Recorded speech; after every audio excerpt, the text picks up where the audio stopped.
یہ تصویر social media پر میری نظر کے سامنے سے گزری تو میں رک گیا۔ مجھے خلاد رضی اللہ تعالی عنہ یاد آ گئی۔ ایک جنگ کے موقع پر آپ کا اکلوتے لخت جگر شہید ہو گیا۔ کسی نے آ کر آپ کو خبر دی کہ آپ کا بیٹا جنگ میں شہید ہو گیا ہے۔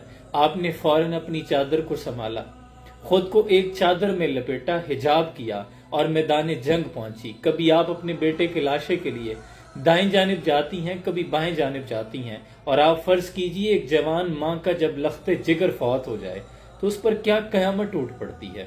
تو اتنے میں ایک صحابی آیا کر کہنے لگے کہ اماں تیرا جوان بیٹا فوت ہو گیا ہے، لیکن تو پھر بھی اپنے چادر کو، اپنے پردے کو سنبھالے ہوئے ہے۔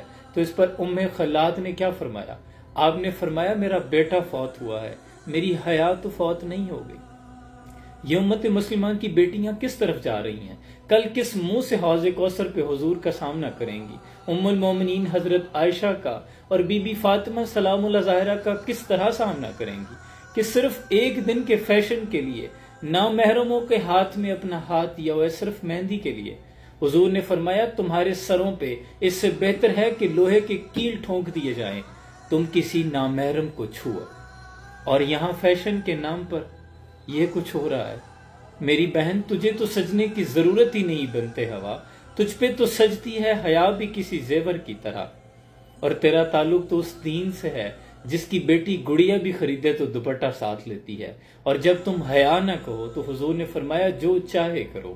تمہاری تو پیدائش کو اللہ نے فرشتوں پہ ظاہر نہ ہونے دیا، اور تمہارے مرتبے کا مقام یہ ہے، تمہارے پردے کا احترام یہ ہے کہ صفا مروہ کرتے ہوئے تمام امت مسلمہ کے مردوں کو، خواہ وہ کوئی بڑے سے بڑا عالم دین ہو، بادشاہ بھی ہو، صفا مروہ پہ وہ بھی دوڑے گا۔ لیکن تیرا احترام یہ ہے کہ تجھے وہاں بھی آہستہ چلنے کا حکم ہے، دوڑنے کا حکم نہیں ہے۔ کیوں کہ تیری زینت دوسرے لوگوں پر واضح نہ ہو۔ تیری حیا کا یہ معیار ہے کہ تو اگر گھر میں نماز پڑھے تو زیادہ فضیلت، اگر پیچھے کمرے میں پڑھے تو زیادہ افضل، کمرے میں بھی پھر پیچھے والے کمرے میں پڑھے تو زیادہ افضل، اس کمرے میں بھی کسی کونے میں جا کے پڑھے تو اس سے بھی زیادہ افضل ہے۔ یعنی یہ تیرے پردے کا احترام ہے۔ لیکن آج تم کس ٹگر پہ چل پڑی ہو؟ کچھ تو ہوش کے ناخن لو کہ تم کس قوم کی بیٹی ہو، تمہارا معیار کیا ہے، تمہارے آئیڈیل کون لوگ ہیں۔ سلام پہنچے۔